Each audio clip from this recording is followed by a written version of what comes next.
Hi everyone. Possibly influenced by Miles Davis's tune So What, Hubbard's Little Sunflower also features a semitone ascent from and a return to a D minor 7 chord.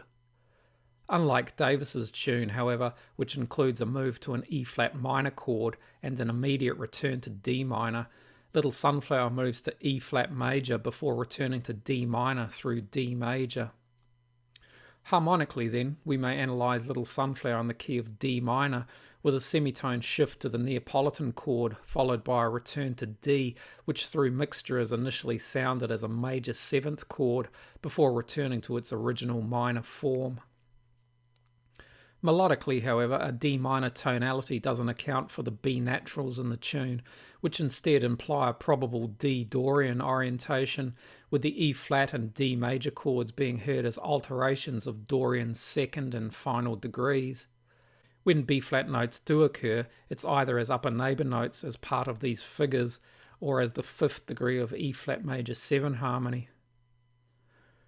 Also, when soloing over D minor harmony, the Dorian mode is probably here the default choice, while over E flat and D major harmony, Lydian is commonly used.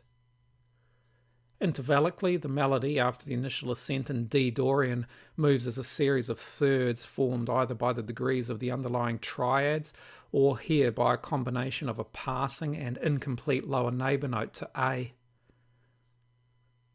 Although Dorian is the probable modal foundation for this tune, another possible analysis may be made.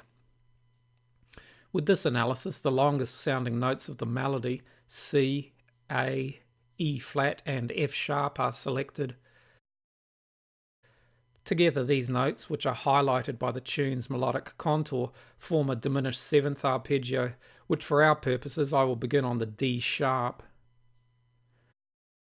Retaining some notes of the D sharp diminished 7th chord or using semitone moves from some of its degrees generates all chords of the tune. For example, to form a D minor 7 chord, the diminished 7th, 5th and 7th degrees are retained while its root note and 3rd descend by semitone. To form a D major 7 chord, the 3rd and 5th degrees of the diminished 7th chord are retained while its root note descends a semitone to D and its 7th ascends a semitone to C sharp.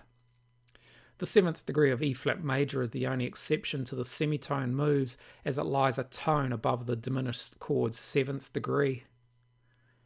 In this way, the D sharp diminished 7th chord, while not overtly used in the tune, can be seen as the generator of the tune's harmony. In a similar way, part of Pat Martino's approach to the guitar and music theory uses diminished and augmented chords to generate other chords and or note collections. His approach, though apparently formed independently, overlaps with Neo-riemannian theory and so-called Weizmann regions from classical music theory.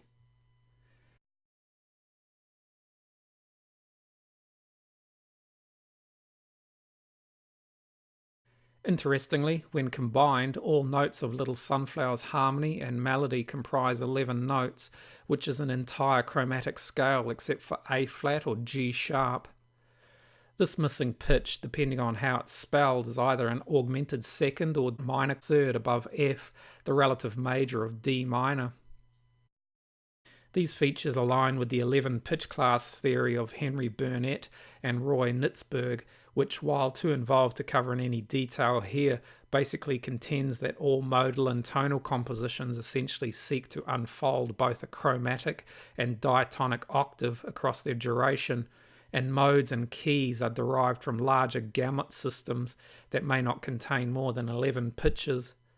Also, using the missing 12th pitch enables modulations between the gamuts.